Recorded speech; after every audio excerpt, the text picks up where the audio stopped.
Oh, you gotta be kidding me.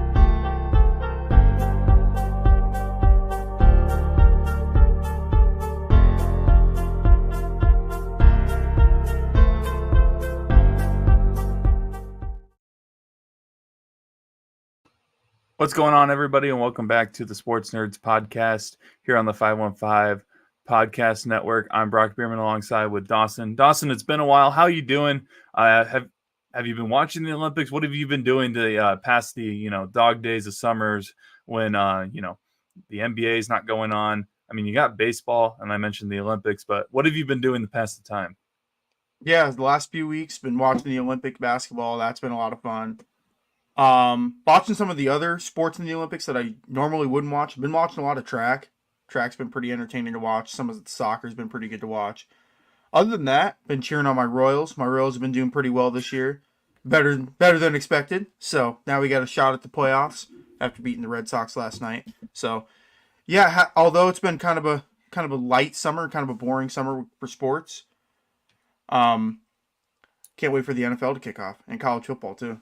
You mentioned the Royals. One of my buddies, he's a diehard Royals fan. Like, I think that's the one team he cares more about than if we're not talking college, he cares about the Royals more than anything.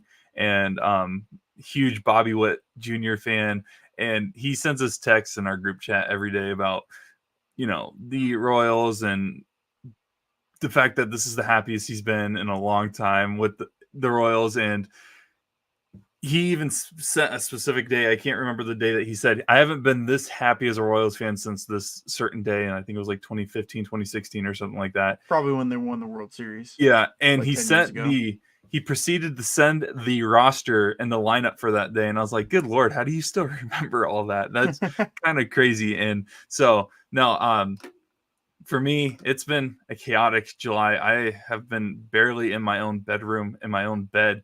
I mean, 4th of July weekend, I was in Omaha. And then the following week, I had to prep for the state baseball tournament in Cedar Rapids that I was working at. Then I was in Cedar Rapids for a whole week. And even that weekend, I was in West Des Moines. And then this past week, I don't know. I've just fallen asleep on the couch for some reason instead of making an effort to get to my bedroom. So it's been a chaotic month. I'm I don't know if I have a car right now because my Dawson knows, some people who know me know my Honda Accord is R.I.P. the Honda, baby. it's been going for a long time. 99 Honda Accord, thing's got 228,000 miles on it. That thing's been everywhere and then some. And everybody keeps making fun of me. They're like, when is that thing going to die? When is that thing going to die?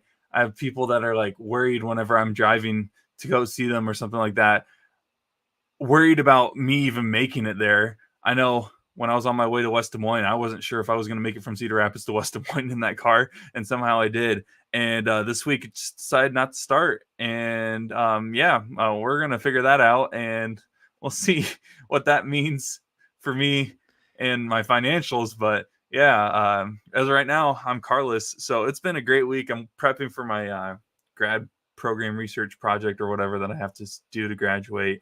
But yeah, it's been a month, to say the least. So I'm happy that the NFL is right around the corner to distract me from everything outside of sports. But today we're previewing the AFC West. I think it's probably the best division to start with. Since we're talking about the NFL, we might as well talk about the defending back-to-back Super Bowl champions, Kansas City Chiefs. Dawson, do you want to start with them? Is there a specific team in the West that you want to start with? How are you feeling about this division? The division's always like sneaky competitive. It's not like always like, oh, Chargers, Raiders, and Broncos could be Super Bowl contenders, but they're always like competing against each other. And honestly, a couple of them sometimes get upsets against the Chiefs. Yeah, anytime you play someone twice a year, you're gonna know them like the back of your hand. That's why all these division games are kind of close. With any division across the NFL, no matter how good the team is, or unless I guess if you're really, really, really bad or you're tanking, then some of your division games aren't that competitive. But with the AFC West, it feels like either the Raiders will get a random win every year off the Chiefs, or the Broncos got their first one last year. The Chargers will usually be okay for a little bit and snag a win. But I think this is probably one of the weaker divisions in the NFL, like looking like generally speaking. Chargers took a big step back. Broncos took a big step back. Raiders are kind of on the uphill. I kind of like Oakland, what Vegas is doing. I like a lot of the players that they brought in, but I do think I'm sure we'll get to it later in the year when we do division predictions before the season starts. But I think Kansas City's going to run away with this division. Oh, I completely agree. And I mean, let's just jump into diving into the Kansas City Chiefs team, who, like we mentioned, won their second straight Super Bowl championship, 11-6 on the year. They did go 4-2 in the West, and I think one of those was just a fluky game against the Raiders on Christmas, if I remember right. It was just a weird game. So, and like you mentioned, the Raiders usually do that once or twice a year to someone in their division. But one thing that like stuck out to me about this Chiefs team is that they were better on the road than they were at home. And they went 5-4 at home, 6-2 on the road, which is great that you can compete on the road. And honestly, you're going to somewhat competitive environments with, the Broncos being a tough place to play. And then you also have the Raiders. The Raiders isn't, it's not a home field advantage. It's just a loud place, no matter what the game is. I mean, when the Steelers are going there, the Steelers take over that entire city. It's kind of crazy. But what are your expectations for this team? The first 4 weeks is not ideal for a defending Super Bowl champion team. You got the Ravens week 1, Bengals, and then you travel to Atlanta. And then you got to go to LA for the Chargers the following week. So what are your thoughts on the Kansas City Chiefs? They made some key additions, obviously, in the offseason, but what are your expectations as a Chiefs fan going into the season? Yeah, I think we could all agree last year was the worst team that Patrick Mahomes has had around him. And they won. And they still ended up finding a way to win the Super Bowl. And I love the additions that they made in the offseason. And maybe not the additions so much to me that matters. It's what's a good word for this? They kept the core around them. I was really worried after the Super Bowl that Chris Jones was going to win his third ring with Kansas City and be like, you know what? I'm going to go make $37 million a year somewhere. They end up getting a deal done with him. They bring back Drew Tranquil. Now, they did lose one of their key corners in L'Jarius Sneed. That's gonna hurt for sure. He was arguably a top 5 corner in the league last year. So that will definitely hurt Kansas City. But you look at their additions. Obviously, in the draft, they added the fastest player to ever run the 40-yard dash in Xavier Worthy, who's going to give Kansas City the element of speed that they really haven't had since Tyreek left. And then they added even more speed with the signing of Marquise Brown. So Kansas City's probably going to have one of the better receiving cores they've had in years. Obviously, you pair that with Rashee Rice, and you have Travis Kelce. And although Kelsey's getting up there in age, I still feel like he can have a productive season this year. I am still questioning what happens with the whole Rashee Rice situation, like what the suspension is, or if he gets suspended. But I overall love the offseason for the Chiefs. And like you said, though, the first 4 weeks of the Chiefs' schedule is not ideal for the defending Super Bowl champs. Yeah, it's not a favorable schedule, and you feel like Super Bowl champs should probably – I mean, you probably want them to play the best of the best then if they're the defending champs. But at the same time, man, Baltimore, specifically the first 2 games, fortunately for them, they're at home. But Baltimore and then Cincinnati, that's a tough draw for them, to say the least. I mean, you got Lamar Jackson and then Joe Burrow, who's coming back from injury. And we'll get to the Bengals preview at some point, as well as the Ravens when we preview their division. But Ravens are going to be competitive as usual. I mean, they made stupid mistakes in the playoffs that could have easily, if they were prevented, they could have easily made a Super Bowl appearance. And they ended up losing against Kansas City because of little mistakes and just controversial moves on the defensive side of the ball. And I mean, Cincinnati, they've had some issues with their wide receiver room, at least with just contracts currently. And that's a lot of teams anyways right now. By the time the season started, we'll have a more of a sense of where everybody is at with contracts. But for now, they've been a team that's been in the news about that. Atlanta, you got, Kirk Cousins and Penix. I still, when we preview that, I still don't know how I feel about that. And then you got the Chargers on the road as well. And, the Chargers it's a new look Chargers for sure, to say the least. And we'll see what they provide. But I am not going to lie. I feel like the Chiefs had an amazing offseason for a team that just won the Super Bowl. Like you mentioned, they kept that core together. Chris Jones, who I believe should have been Super Bowl MVP, is still there. And I don't think people outside of Kansas City, not many people at least, realized how big of a deal that is, because Chris Jones is like the embodiment of the Kansas City Chiefs culture of like doing whatever it takes to win. And he keeps that defense together. And like you mentioned, Snead getting traded is a big loss. And who knows, maybe there will be a couple games in the early parts of the season where you're like, yep, see, this would have been a part where he could have been plugged in. But, with the NFL cap, it's hard to keep everybody. And sometimes you got to make moves that are considered not the greatest on paper, maybe, because you're losing the talented player. But if you're keeping someone else, sometimes you got to make that move. Right, and the cheat code with the NFL now is if you draft a really good rookie, you have him under control for 4 years, 5 years if it's a first-round pick. Kansas City has a lot of good young players under that 4-year contract right now. We talk about Trent McDuffie, who was a very good player for him last year, Isaiah Pacheco, and then you look at their offensive line, Creed Humphrey, Trey Smith are all guys that were 2nd and 6th round picks who are all due for extensions this year, so Kansas City's going to probably have to pay them sooner rather than later.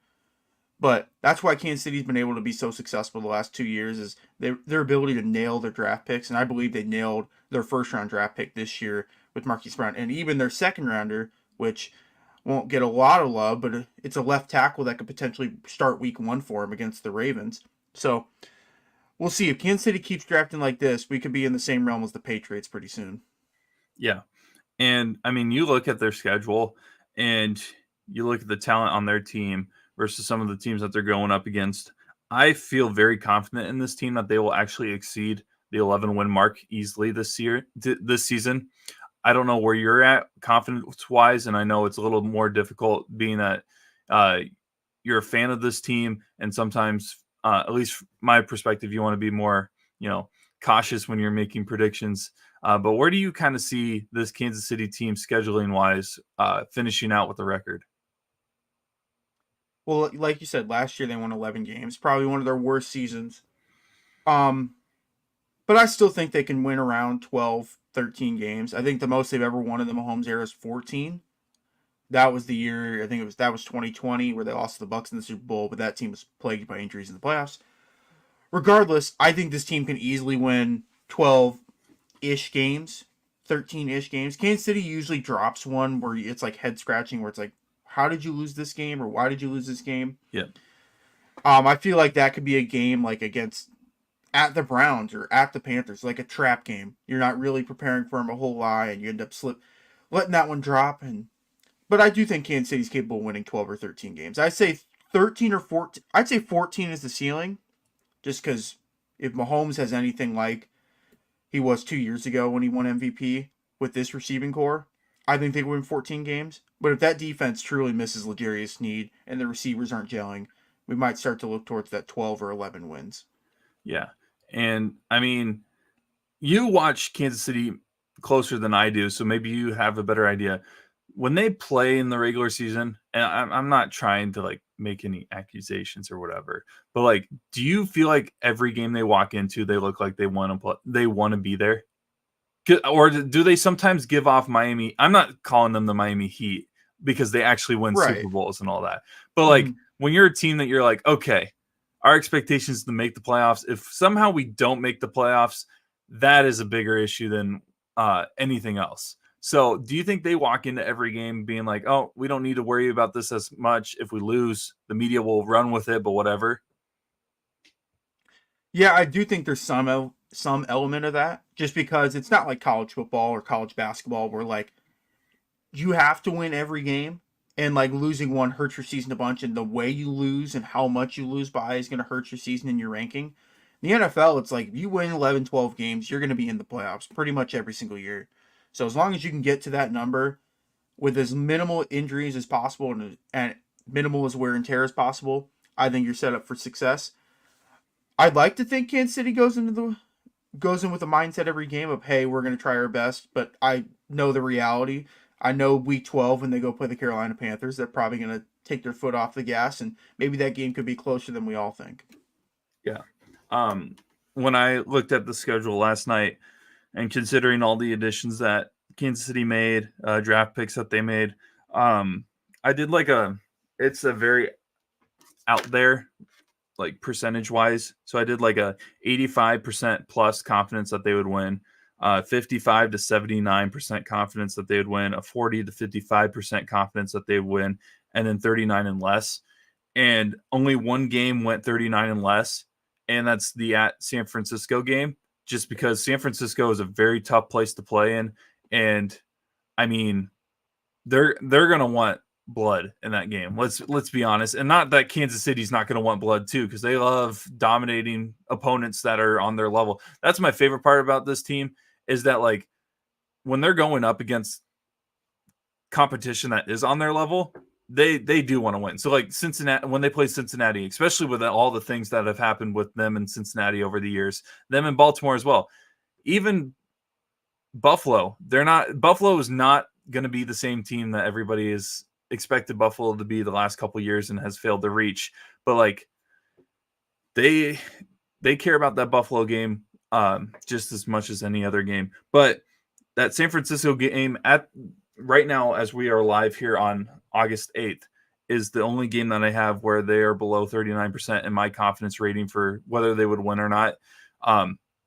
Depending on what trades may be happening in the next couple days or weeks with San Francisco, that may change things in my opinion, just because of certain players that I feel like might be on the move are vital in my opinion for San Francisco Super Bowl. But the 40 to 55% confidence where it's like 50-50 ish. I put the Ravens and Bengals. It's at home, but at the same time, it's two difficult teams. And Kansas City, they stubbed their toe against Detroit last year in the opening game as well. So everything else, though, it's 55% or higher. So like even at Buffalo, all of their out of division games not named the Ravens, Bengals, or 49ers, I feel like they're going to win. My ceiling for them is actually their best season under Mahomes era. I got them at 15-2, and then their floor I have is 13-4. So I actually I'm really high on this Kansas City team, and I think a lot of that has to do with their moves on the offense. Like they made that offensive line draft pick in the second round, as well as the two wide receivers that they were able to add in Brown and Worthy. I think Worthy can be a huge weapon for Mahomes because everybody knows about his 40 time, and if he's anything, even he doesn't even need to be 50% like Tyreek Hill. If he's able to just run and break free on things, it's pretty much game over when you got Mahomes who can find a way to throw it to you in any position that you need. So ceiling for them, I got 15-2, and then floors 13-4. I could see 12-5 as well. But if they have 11 wins come playoff time, I'd actually be kind of shocked. I'm not going to lie. Yeah, so I didn't realize you were going to be a little bit higher on Kansas City. Maybe it's just because I know that they drop games that they probably shouldn't. And I keep going back to that freaking Week 12 game against Carolina. Like that one, I don't know why that one scares me. Just I because am I feel not high like on Carolina at all, so maybe that's why for me. I'm not either, but I just know how this team plays. Like I Yeah, know they'll go on a crazy streak, and then they'll just be like, "Why'd you like the Denver game last year?" It's like, why did yeah, you lose to Denver by 21 points when yeah. Denver was like dead to the water? Their season was over. But I'm with you though. I think Kansas City easily wins the West. How many years have they won it? Like every year Mahomes has been here. Yeah, they've won it every year since 2015. Good Lord, y'all I need to was actually y'all need to share. You know, sharing's caring, man. Yeah. So I was actually looking for any of our listeners that are betters out there. Not saying I am, but for any listeners that are out there, Kansas City's win total this year set at an 11.5. I'd take So the over. do with that what you will. The over is minus 120 and the under is plus 100. You know, if I was a betting man, I'd put the mortgage on the over, but we'll see. Yeah, I just feel really good about this team. I know you mentioned Travis's age, but like he hasn't really shown that yet, in my opinion. Like, yeah, he's had some iffy weeks or slumps or whatever, but like I don't think he's really shown like the actual like thing that people would define as, oh yeah, his age is showing or father time is catching up to him or whatever. Um, maybe this year's the year, but at the same time, we mentioned this when we were going over the draft. Um, I don't think he needs to be option number one every time, which is great because of who they got in the receiver room. And I feel like that potentially, depending on how long this crew can stay together and how long they can all stay consistent, could prolong his career and make it even a longer stint in Kansas City. And that just benefits Mahomes as a whole. I mean, I don't remember. Maybe you remember what I said last year about if Kansas City went back to back about Mahomes being top 3 or top 2. I don't remember which number I said specifically of all time in quarterbacks. Um, here's my perspective on this right now. Mahomes is top 3. I may actually put him at number 2 already in the best quarterbacks I have ever seen. Tom Brady's still number 1. And the only reason he's number 1 right now is just stats. That's at this point, it's just stats. Because I think that Mahomes is going to win a couple more Super Bowls before he is done. And if he goes to three-peat, that has never been done in NFL history. And if he does a three-peat, man, it's hard to already, even without the stats, to be like, okay, this man is inching up closer to Tom Brady. And I'm not trying to get into this, Jordan LeBron debate of, oh, well, he's got more Super Bowls than Mahomes, so that's the only thing that keeps him over him. Because right now Brady has the stats, but like Brady has also played a lot longer than Mahomes. And Mahomes right now, though, I think is on pace to break most of Brady's records anyways. So we'll see where it goes from there. But if they get a three-peat, I tell you right now that if Kansas City gets that three-peat, by the time Mahomes is retired, he will surpass anybody that is in the Hall of Fame or will be in the Hall of Fame as a quarterback. Man, would I love to see that happen. I got one more point on the Kelsey thing because you reminded me of it. I think Kansas City's kind of approaching with Kelsey now, like kind of what the Celtics did with Al Horford this year, where it's like, hey, you can take it easy in the regular season.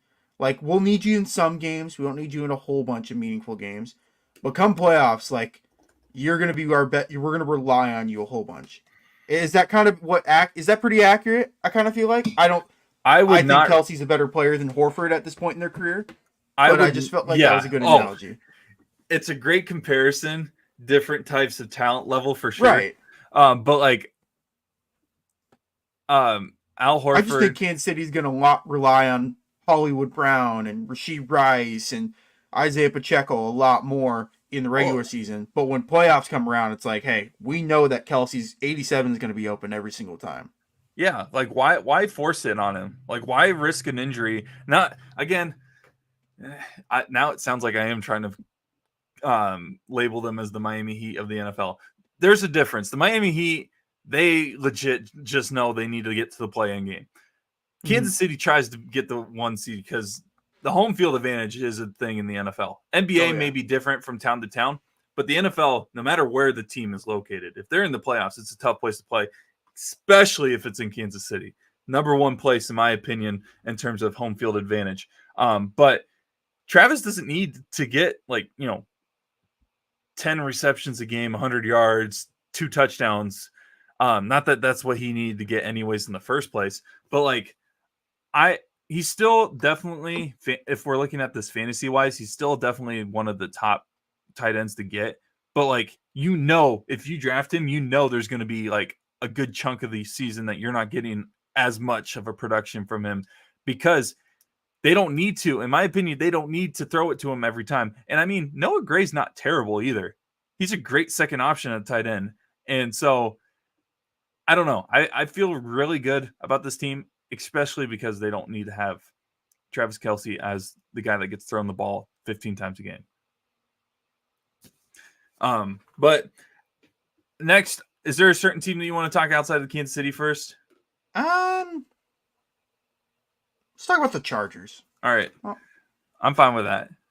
I mean, obviously, the Chargers, brand new look outside of quarterback in terms of players to know, overall roster, as well as coaching staff. Harbaugh just got basically told that he's not allowed to come back to coach in the college game yesterday. So not like he ever will, unless the hypothetical crazy situation of him getting fired after year one, which won't happen. But Harbaugh won the Natty at Michigan last year. Ground and pound game is kind of, what his forte was with Michigan. And then, the offseason happens and Keenan Allen gets traded to Chicago, which when we talk about the NFC North, I can't wait to talk about that division. That division is going to be fun to watch. It's going to be a blast. Mike Williams, I think they cut Mike, and then he he went and signed with the Jets, and then Eckler signed with Washington. So 3 big names, 3 big weapons for Herbert are no longer on the team. I mean, 5-2 last season with all these weapons, and a lot of people are talking about what they're going to do this year. Am I crazy to assume that they're not going to make a huge jump this season? You mean a huge step back or jump? Or a jump towards 5-12. Granted, they got unlucky in some games. I don't see them necessarily making a run of any sorts. No, I think this is just not a rebuild year, but it's a retool year. This is the year you're going to eat a lot of your dead cap money with Keenan and Mike Williams. A player we didn't even talk about who's not on the Chargers anymore. They're starting center Corey Linsley, which not a lot of people talk about the offensive line. He was probably one of the better centers in the league behind Jason Kelce, Creed Humphrey, and guys like that. So that's obviously a huge loss for him. We'll see what Harbaugh is able to do in his first year. As an Iowa fan, I got to see Harbaugh up and close, beat my teams, beat the living crap out of my teams the last 3 years, with just that ground and pound approach where it's hey, we're going to use 2 running backs the whole game, and we're going to make sure we have the better offensive line. Don't forget about that running back pass in the Big Ten championship game. Yeah, or just, yeah. Try not to relive that night. That was a long one, but no, they addressed their offensive line needs. Now they have 2 great tackles in Joe Alt and Rashawn Slater, which is definitely going to help them. They added DJ Chark, who's going to be a good weapon for Herbert. Do you think he's wide receiver 1? I would honestly say the rookie Ladd McConkey's probably wide receiver number 1. It's definitely not Quentin Johnston. No. Who they just spent a first-round pick on last year. He was not good in the time. I'm guilty for assuming that Quentin Johnson was going to be a beast. I wanted Quentin Johnson in Kansas City last year and the draft. So some of the plays that he made at TCU were just unbelievable. And when they drafted, I was like, there's no way him and Herbert are going to be unstoppable. And then nothing. Hey, maybe year 1 was just bad because he was the 3rd option or he's the 4th option really behind Keenan, Mike Williams, Austin Eckler. Maybe he's able to shine a little bit more this year. They added 2 Ravens running backs in Gus Edwards and J.K. Dobbins. Stole the running backs from his brother, John. Yeah, that was great. John Harbaugh. John Harbaugh. Yep. John coached the Ravens. I got to remember that. I always get the fact that they're both J's. It's like, yeah, I get that mixed up all the time. But I don't hate their offseason.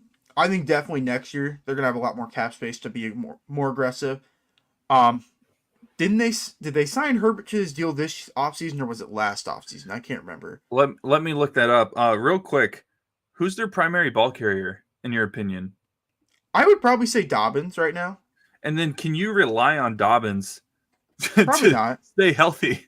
Probably not. I haven't seen a healthy J.K. Dobbins since Ohio State.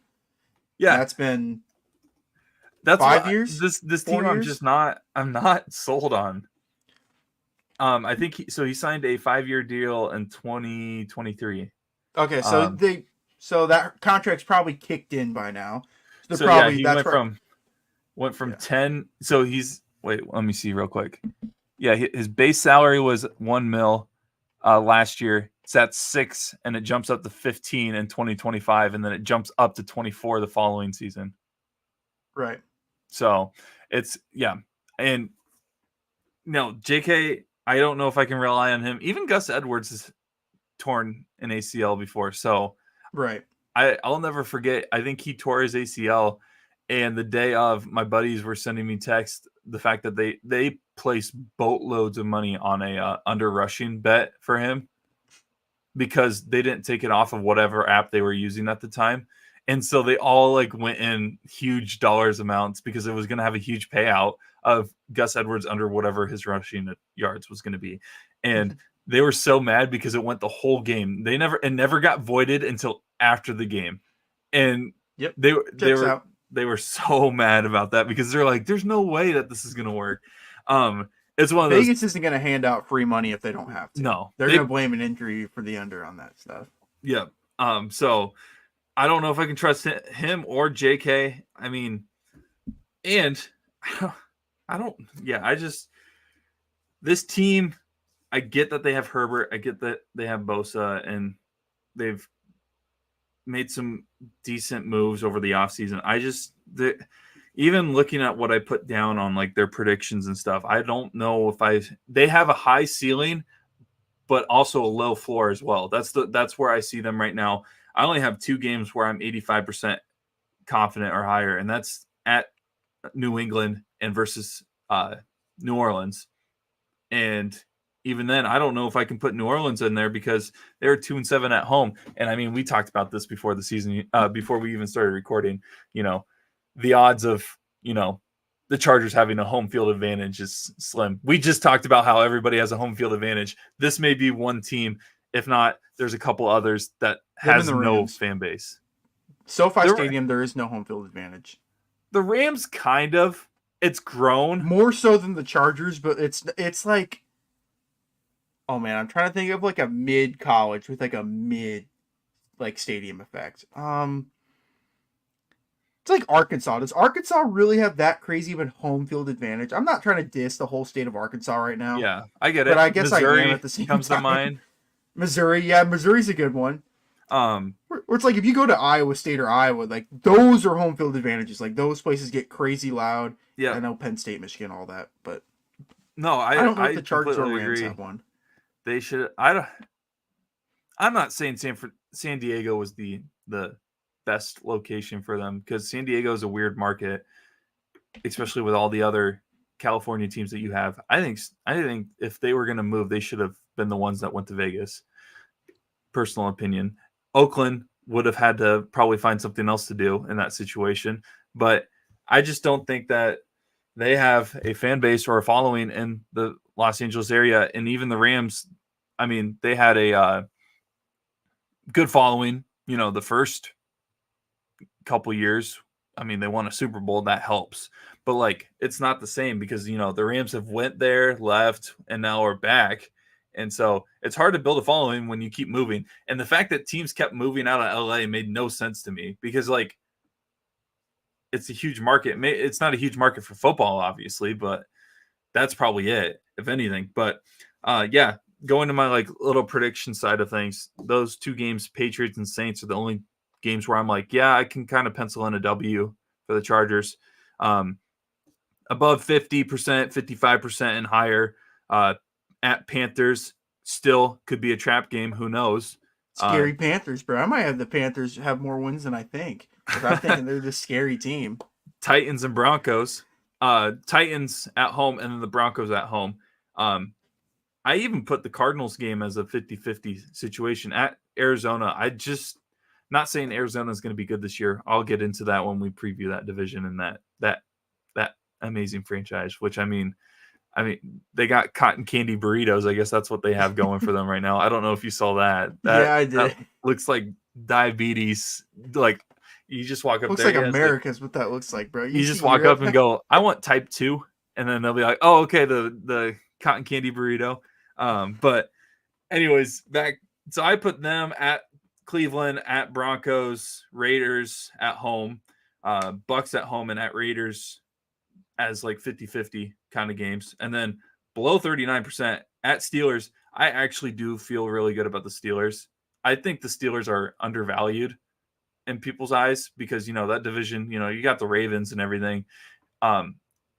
If Wilson or Fields ends up being even remotely okay, I feel like that the Steelers could make a decent run this season, depending on what their schedule looks like. Other games at home versus the Chiefs, at home versus the Bengals, at home versus the Ravens. Again, if they had a home field advantage, their schedule actually helps because they have all these good teams at home. But it's LA, at Atlanta and at Kansas City, all below 39%. So I have their ceiling as 10 wins, which that may be even generous depending on the situation. Their floor, I got them back at 5-12. That's pretty close to what I have them at. I'd say their floor is about 5 or 6 wins. I'd probably say 6 wins. I do think that they made positive strides this offseason. I'd say their ceiling, though, is about 9 wins. I don't see this team making the playoffs. This team might be in the hunt in like week 18, week 17. Be like, ooh, the frisky Chargers. But I don't see it in the end. And I'm sure we'll get to that later in a couple more weeks. But yeah, and I mean, on paper, they had such great teams, or like talent-wise, the last couple of years, and they haven't been able to do anything with that. So I'm hesitant to even jump on the bandwagon for them, saying that they're going to make big strides this season with a less talented team. Granted, Harbaugh is a way better coach than what they've had in the past. Last thing I had written down for the Chargers that I want your opinion on. I'm not. This is going to sound bad because it makes me look like I'm saying that he was a bad quarterback. But are we or are we not witnessing Phillip Rivers 2.0? No, I think that's a good comparison. Because I think if you look at like Phillip Rivers' era, I think there's a Tom Brady in his conference. Then Tom Brady's in his own division, is in Pat Mahomes.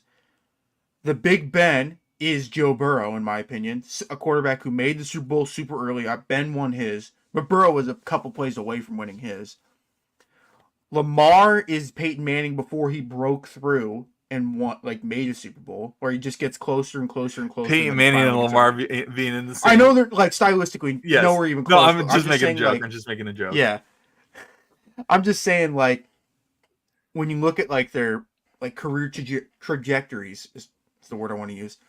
Like, it's kind of the same. Whereas the Chargers, like, they made a playoffs one year, but they choked it. Was it 27-3 or 27? They choked us hugely Jacksonville a couple years ago. Yeah. Where Trevor Lawrence threw 4 picks in the first half. Weren't able to win that one, and they haven't even sniffed the playoffs since. I'm not saying Rivers wasn't a good quarterback. He's a great quarterback. If he made a run, even to made an appearance to a Super Bowl, I think he would be a solidified Hall of Famer. I actually do believe that. Numbers are there. Herbert is going to have the numbers. I truly believe that because he's able to chuck that ball as far as he wants to whoever he wants. It's just that, like you mentioned, there's a Tom Brady, there's a Ben Roethlisberger, and there's a Peyton Manning. And now I just want to know who the Joe Flacco is that's going to come in out of nowhere. Are we seeing that's Stroud, bro? That's what I was going to say. Is CJ Stroud the Joe Flacco of the AFC of this era. But no, they're paying him a lot of money, and I'm worried that they're going to get to a point where they're stuck with him. Not that that's a bad thing, because he's a good quarterback, but right, he's he still a just doesn't have top 10. He's a top, I'd say 7 quarterback. Yeah, easily. Teams would be dying to have a top 7 quarterback on their roster. Like, you look at a team like Denver right now. If Denver could flip the switch, be like, oh, we can get prime Russ back, they do it in a heartbeat. They trade 8 first-round picks for him. There's a lot of people that would give up quarterbacks that they've been extremely loyal to get Justin Herbert. Yeah. I will tell you that right now. You're telling me that if Arizona called, say, hey, we'll give you Kyler and Herbert. Couple picks, couple number 1s for Herbert. They do it in a heartbeat. Yeah. Imagine Marv and Herbert together. See, now that's a scary duo. That would be fun. But no, I see a lot in similarities in the Phillip Rivers era and the Justin Herbert era. And who knows, maybe they will prove me wrong this season, but ceiling, I got 10 wins. Floor, I got 5 wins back at 5-12. But next, we're going to talk a little bit of Las Vegas, not Oakland, Raiders. Vegas Raiders. Love me some Vegas Raiders.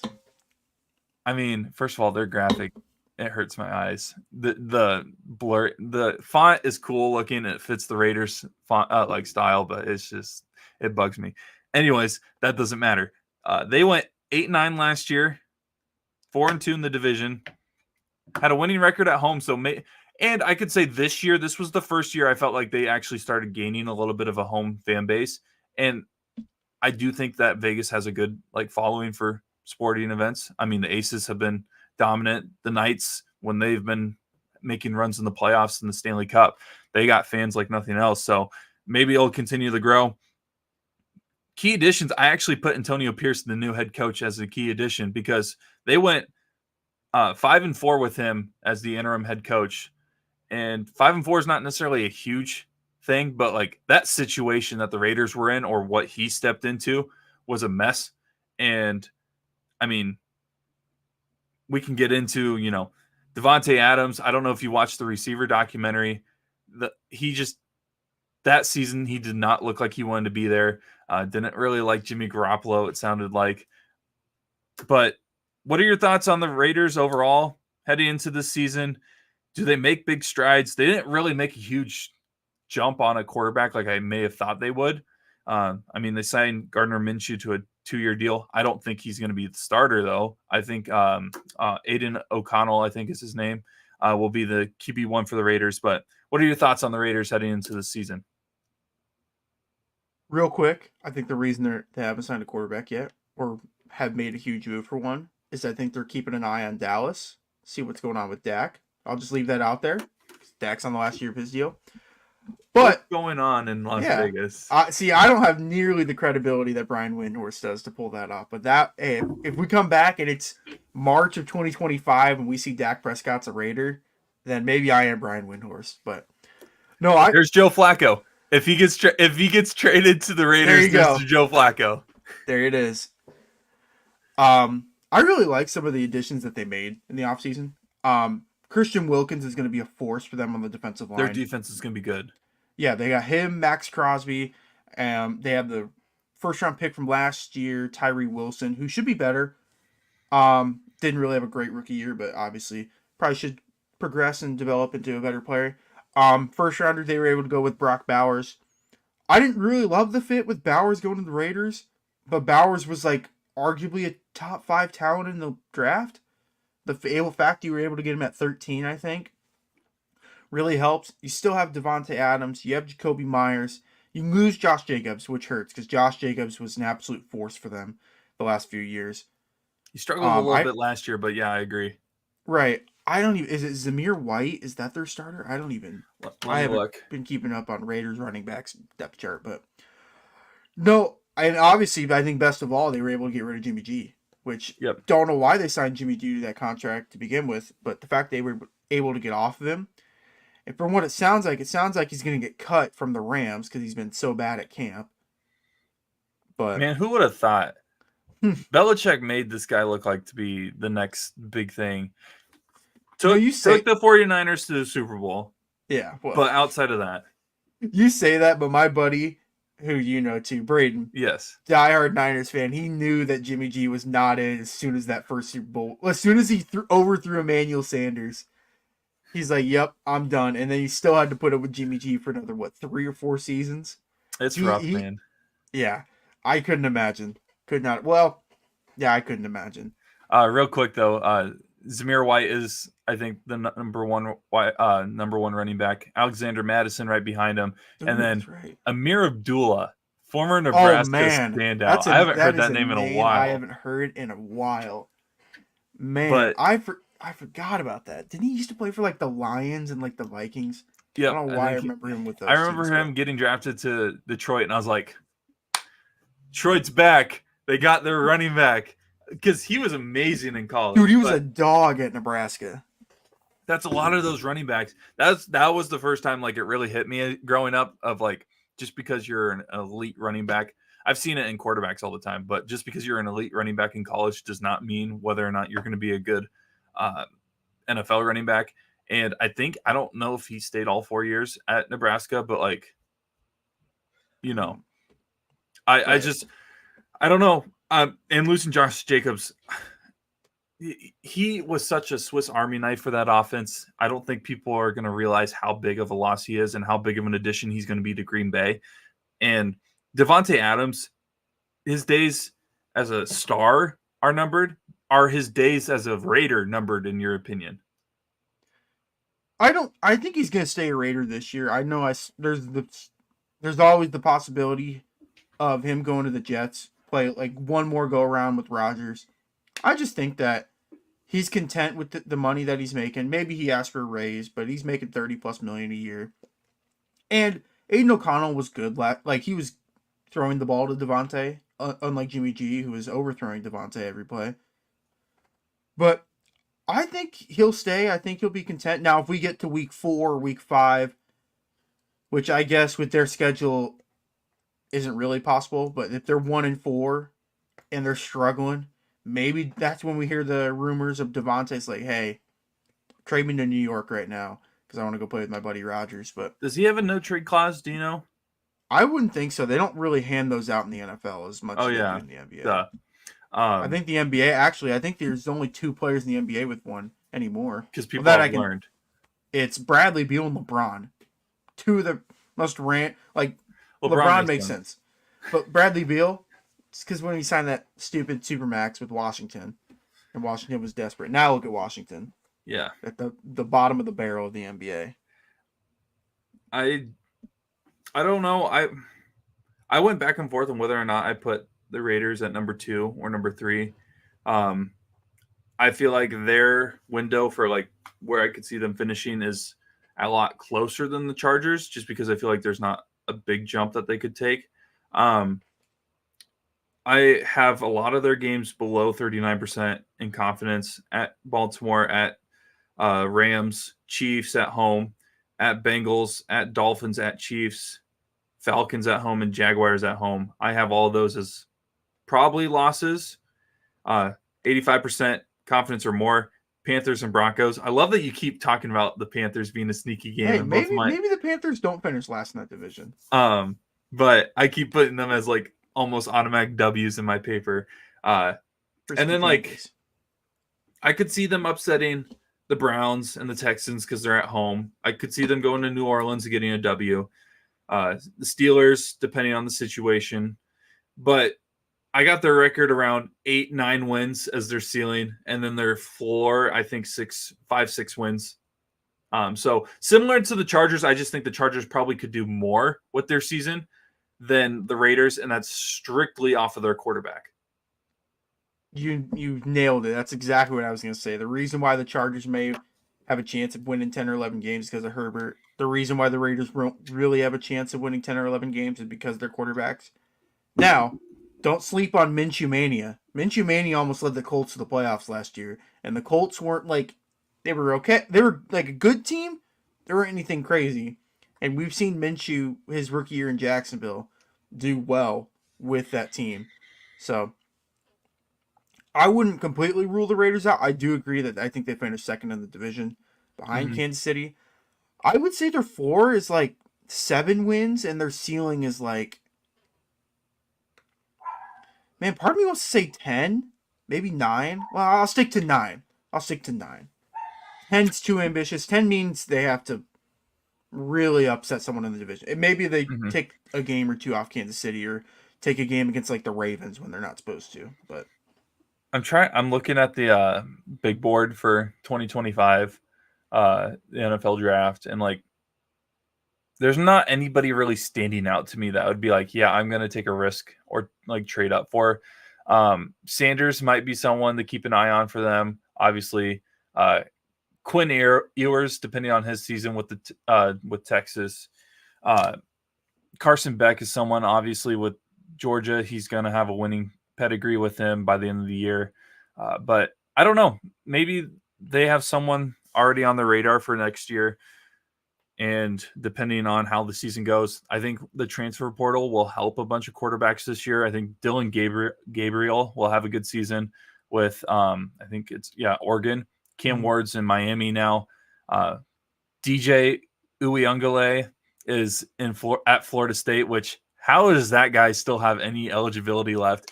dog, go get First, a 9 to 5.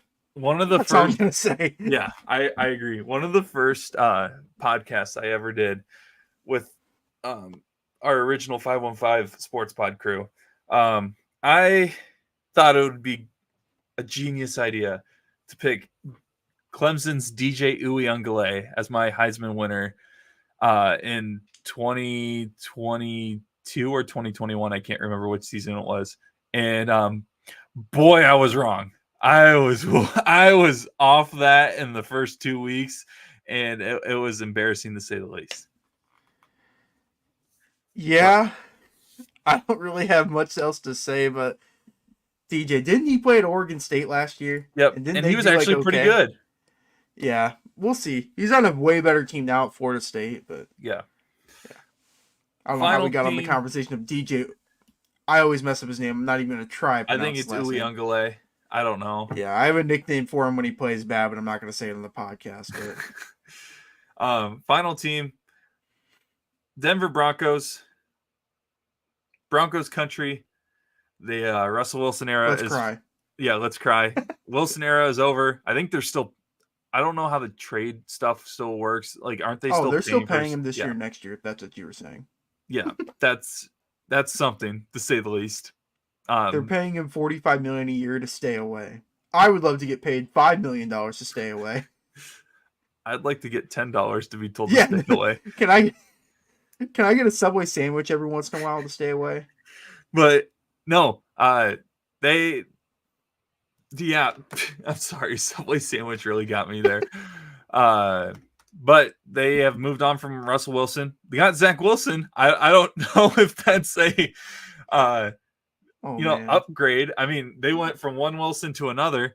So who knows? I think he's like supposed to be the third string quarterback right now for them, which is hilarious because I don't think Jared Stidham is that good either. But that is easily the funniest quarterback room in the NFL. Because you got Jared Stidham, Jared Stidham's like, he's been there like for a while, hasn't he? He's like, he's below okay, but he's not bad, if that makes sense. I don't know how to like. If there's he's here's the okay he's like tier, Aiden O'Connell. Here's the bad tier. Jared Stidham's like right here. He's just like meh. Like it doesn't move me. And then you got Zach Wilson, who can't keep his hands away from women over the age of 40. Jeez. And then you got the rookie in Bo Nix, who it sounds like he's doing well in camp, but Sean Payton's like, nah, fam, you're the third string. I don't believe that stuff. Do You don't think so? Do you believe Sean Payton doesn't start in week 1? No. I think Bo Nix doesn't come in until about, well, assuming Jared Stidham stinks the bed in the first 6-7 weeks of the season. I think Bo Nix's first game is going to be, what is that, at Carolina, the Frisky Panthers. So you think they go 7 weeks before they make the change? Maybe they go 1 week. Maybe Seattle's just like, you know what? Hey, because if they go 7 weeks, they're at most 2 wins coming out of that with Jared Stidham at quarterback. Yeah. I'm sorry, they're not beating Seattle. No, They're not beating Pittsburgh. I don't think a lot of people are going to beat Tampa Bay. I actually do like Tampa Bay. I do too. So the Jets, the Raiders, Chargers, the Saints and the Raiders are probably the two that I'm like, okay, maybe. I'm also just not high on the Saints. I've never been a big Saints guy. But they The could Saints be is where 0-7. the washed veterans go to die. Like their careers, like you like hear like, oh, so and so signed with the Saints. It's like, oh, Des Bryant signed with the Saints. It's like, oh, that's gross. It's like, oh, Justin. No offense to Justin Simmons, but it's like, oh, you're past your prime. You're signing with the Saints. Tyrann Mathieu, you're signing with the Saints. Did Justin Simmons sign with them? He took a visit with them, but I'm sure Okay. it'll end up in a contract. But that's a guy that left the Broncos. Other people, Jerry Jeudy got traded to Cleveland. I think they lost a lineman as well. Yep. And really, the key addition I put was Zach Wilson and Bo Nix, because I'm like, they didn't really make any amazing moves this offseason. Hey, they also lost Josie Jewell. Don't sleep on the Iowa legend. But he was actually a big part of their success. I think. Oh man, I'm a bad Iowa fan right now. I think he signed with Carolina. Hey, another reason to like the Panthers, bro. Dude, Panthers might be my sleeper team. That's great. I'm just not a big Bryce Young guy for some reason. So, but they had a 5-game win streak last year. They also finished the year 2-4 in the final 6 games. So the streaky was with Russell Wilson. And even then, like Russell Wilson by that time, I think got benched at the end of the year. It was pretty much, yeah, you're not going to play anymore. We don't want you. Looking at their schedule, I have no games where I'm 85% or more confident that they would win. I would agree because I think Carolina's a good. I'm sorry, I gotta stop with Carolina. That's the team that I have. That's the only team I have from like above 50%, where like I think you could not pencil in, but you could feel really good going into the game that they're gonna win. That's the only one that I have in that one. Everything else is either no, even then 50 games. I have 4. So I have 1, 2, 3, 4, 5, 6, 7, 8, 9, 10, 11, 12 games that I'm like, yeah, if they win, I'd be shocked. That's where I'm at. Dude, I wasn't thinking this before we even started the podcast, but the more we're talking about Denver could be like one of the worst teams in the league. Like they could like their floor for me might be like 3 wins. That's actually the exact floor that I have. And their ceiling might be 6 for me. I just 6 or 7. My thing is, what if Bo Nix just absolutely balls out when he gets a chance? But it also is, when is he getting put in? Like, when is his time? Because if they start 1-7, 1-8, 0-7, 0-8, and then they put him in, then you're putting him in a situation to fail. No offense to Denver, but like that's how I believe the situation may be. And you don't want to give a rookie quarterback the ability to walk into a situation where he's like, well, we're 0-8. There's no way we're making the playoffs in this division because we still have Kansas City, the Chargers again, and we get to play Cincinnati later in the year. Oh, not to mention the first game I might play is Baltimore. So I just don't see it. At Baltimore too? Yep. Oh boy. That's why he needs to play. If they're going to play him, he needs to play like that at Saints game to start, because give him a road test to start. Then you get a home game against Carolina, but then you go at Baltimore, at Kansas City, a decent Falcons team, and at Las Vegas. So the second half of the season is not a cakewalk for this Broncos team. So I had 3 wins, 3 to 6 wins is where I'm at, and 6 is being probably a little generous. And I honestly was trying to find a hard argument where I could say that they would actually finish in the middle of the division, but I just don't see it, man. They got decent looking jerseys. We've looked at those. They're throwbacks, yeah. Yeah. I know you're not a fan of their new ones. I think they're okay, but yeah, this Broncos team, Broncos country, buckle up because it's going to be a rough season. Broncos country. Good thing all you have to do for your scouting is literally go to Boulder and look at Travis Hunter, because that's probably who you're going to be taking in next year's draft. That way Bo Nix can have someone to throw to, because Jerry Jeudy's not there anymore. What do they have? Cortland Sutton and who's the rookie? Marvin Mims as their receivers. Marvin Mims, I forgot about him. Oklahoma legend. Yeah. This team. Okay, recapping basically the whole division as a whole. Are there any coaches in your mind? Two of them are brand new, obviously, and one of them is Andy Reid. So this is an easy question. And one of them is Sean Payton. You got to give Sean Payton his flowers. He was okay. He won a Super Bowl. Winning a Super Bowl is not easy, so he's a good coach. I know that there was bounties or whatever, but that's neither here nor there. But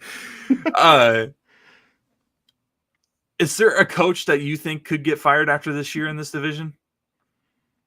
Well, I don't think it's going to be Antonio Pierce. I think the Raiders Nation loves him too much. I think the reason that is there a situation where Harbaugh gets fired? I think I think they're going to give Jim at least 2 to 3 years. That's why. Now, if you go after year 2 and Harbaugh's and the team is 7-10, maybe you could be like, "Yo, Jim, you're on the hot seat this year." But I think they're going to give Jim some time, especially with Herbert being so young. They're going to give him some time. So the question is Sean Payton a guy that is? I don't know if you can put him on the hot seat because he's never had a chance to actually put a team together. He's been like, "Oh yeah, here you go. We got this roster, and it's interesting to say the least. And figure it out." I would see a situation where he just leaves. I would say it's 60-40. 60% he stays and isn't fired. 40% he gets fired, I guess. I do think there is some realm of possibility where it's "Yo, Sean, this just isn't working. Yeah. We'll buy your contract out, but you're done. We don't want you to be the head coach of our team anymore." And that's I think that will be more of if the team is not bought into him more than it is the record. Right. Or if he doesn't see a future. If Bo Nix just looks like a tomato can and can't do anything. I'd hate that because I have been so high on Bo Nix for a long time. Bo Nix was my Heisman pick last year. I wanted him to go. I actually wanted him to go to the Raiders because I thought him and Devontae Adams would be a fun duo. Him and Jefferson would have been great in Minnesota. I hope he does well. I know you don't, but because the last thing you need is another decent quarterback in that division. But no, there's only 2 in that division that are and one of them's Tom Brady. So one of them's Carson Wentz. People forget that Carson Wentz is Chiefs legend now. Anytime you sign with the Chiefs, you are automatically a Chiefs legend in my book. What if he... Unless you're Le'Veon Bell, dude. I don't care for that dude. Who was the guy that took over for Mahomes in the Browns playoff game? Chad Henne, bro. Anything's possible. Yeah. What if we have a repeat in this year's playoffs and it's Carson Wentz leading a comeback against someone in the playoffs for Mahomes who tweaks something? First... I'm not wishing for any injuries whatsoever. No, I'm just saying the odds. What if Carson Wentz has this amazing story all of a sudden that everybody loves him again? Dog. So this is really obscure, but it's really funny. So I have a friend I went to high school with. I've known him since 5th grade. He was a diehard Eagles fan, and then he became a diehard Carson Wentz fan because he got drafted around the same time we were in 7th grade. Yep. Followed Carson Wentz around. When Carson Wentz got traded to the Colts, he became a Colts fan because he's a diehard Carson Wentz fan. I'm like, oh, that's a little weird, but you know what? That's your favorite player, whatever. That's your childhood player.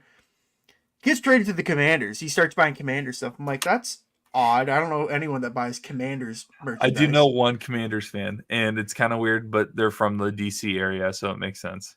Right, and then when he signed with Kansas City, I texted him does this mean you're a Chiefs fan? He's like, nope, I can never root for the Chiefs. I'm like, man, I thought you were a Carson Wentz fan through and through. So you're going to tell me if Carson Wentz gets on the field and goes crazy, you're not going to be happy for him? That's like your dad with LeBron. Yeah. going to the It's Lakers. a little different quality of players though compared to Yeah, Carson yes, Wentz. yes. Well, no, LeBron and Carson Wentz are on the same level of goatness. Yes. For Hey, different Carson reasons. Wentz in 2017 before he got hurt was pretty He was an damn good. MVP candidate. Yeah, Wasn't he was he? the MVP front runner. They won the Super Bowl that year, and you can't like. I know that Nick Foles just announced. Hey. You mentioned that he's retiring, so shout out him. But you can't not give. You have to give him some credit for that run because he put them in the situation that they were in to win that.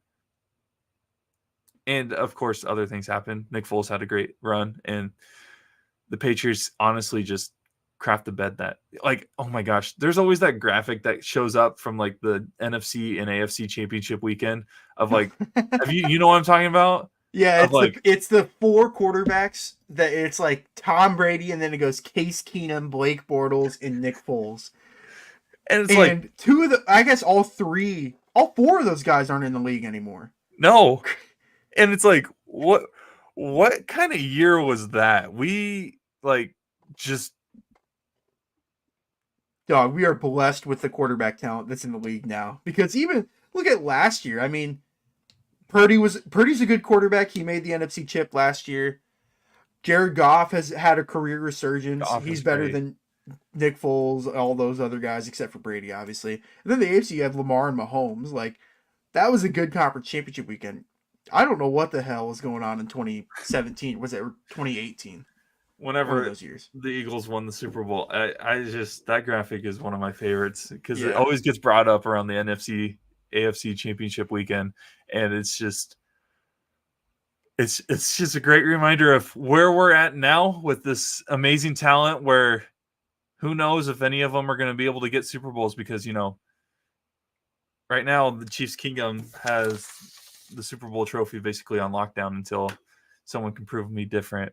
And yeah, depending on certain moves being made, I think a team out of the AFC West is going to win the Super Bowl again. So, yeah. Any final comments that you have before we sign off? Trying to think. I'm going to just say it now. We'll do a more deeper preview for all the divisions, like who we think will win all of them, and then like award winners. But Mahomes is my MVP going into this season because I just think the weapons that he has this year, it's going to set him up for amazing success. That's right. Yeah, we got to do award predictions. I got to get in the lab and really do some in-depth dive on MVP because I was the furthest thing from MVP last year. I picked Trevor Lawrence, and that was my sleeper. That was my. Oh wait, no. I think hold on. Let me pull up my notes because I know I have it in my notes. Oh man, it's not on this. I'm 95% sure I picked Trevor Lawrence to win MVP last year, which was not. Nope, I'm sorry. I picked Mahomes. Lawrence was my sleeper. Yeah, we both had him as our sleeper, I think it was. Okay, that's what I'm thinking. I'm trying to remember who I even picked. I don't even remember. Oh, man, that's right. I picked Bryce Young to win Offensive Rookie of the Year. Yeah, that was not... I mean, I think I picked Bijan, and he disappeared. Yeah. I gotta get in the lab. When it comes to award predictions, I have a bad record on this podcast. You have a good record of taking the Cowboys to the Super Bowl, though. Yeah, hey, I jumped off ship as soon as the play because I knew the ship was sinking. I was smart enough to grab a life vest.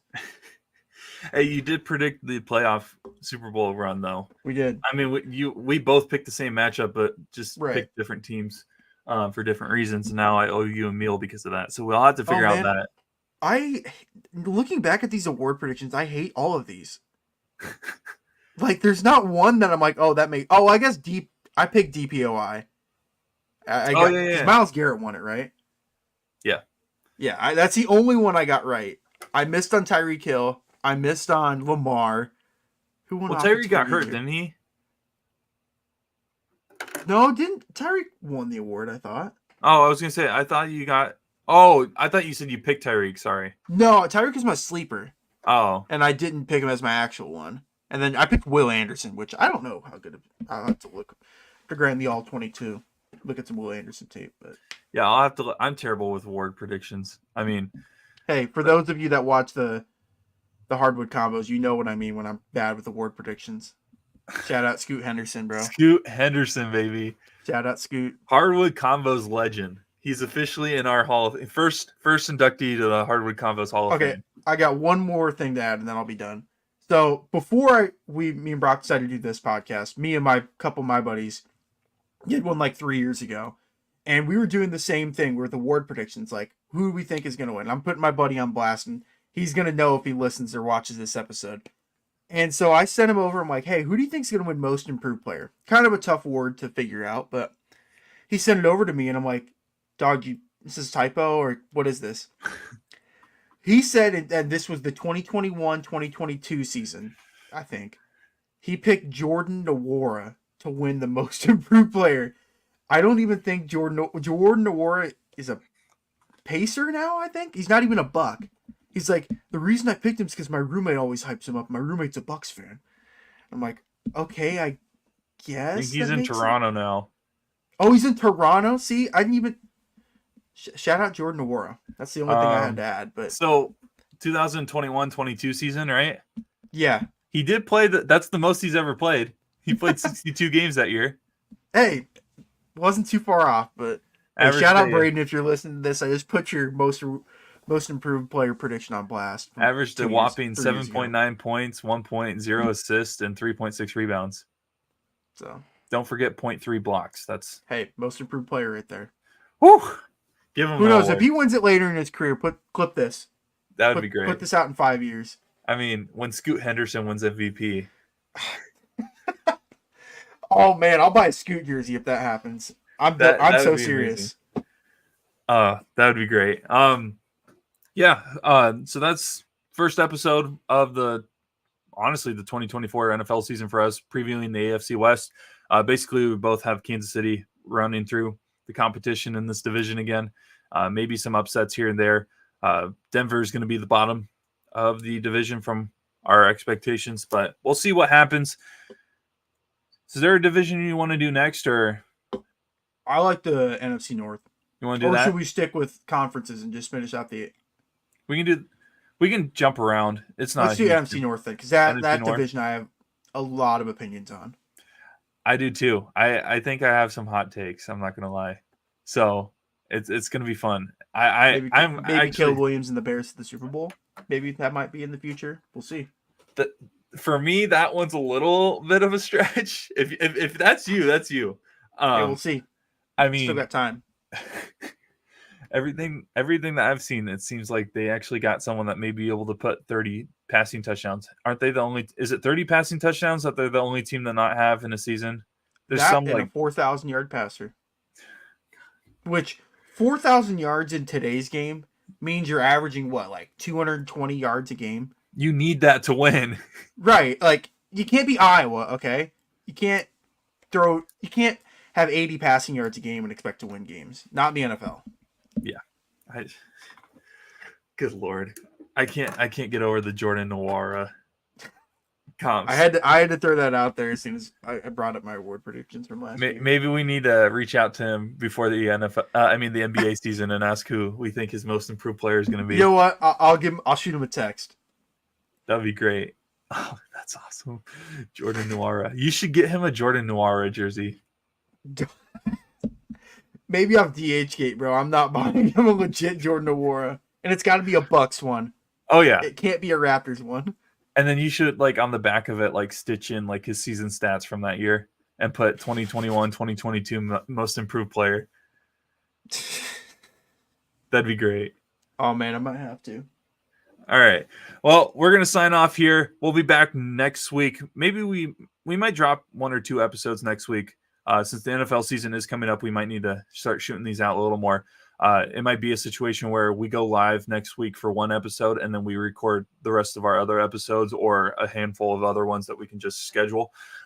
Also, heads up for people that usually watch us on Twitter. Twitter requires now a premium subscription to be able to live stream. Of course, another social media platform is blocking us from live streaming. We're 4 followers, not likes, followers away from being able to live stream again on Facebook. So make sure you're following us on Facebook. You can watch us on YouTube, or you can listen to us on Apple Podcasts or Spotify, as well as SoundCloud, which is our hosting site for our podcast.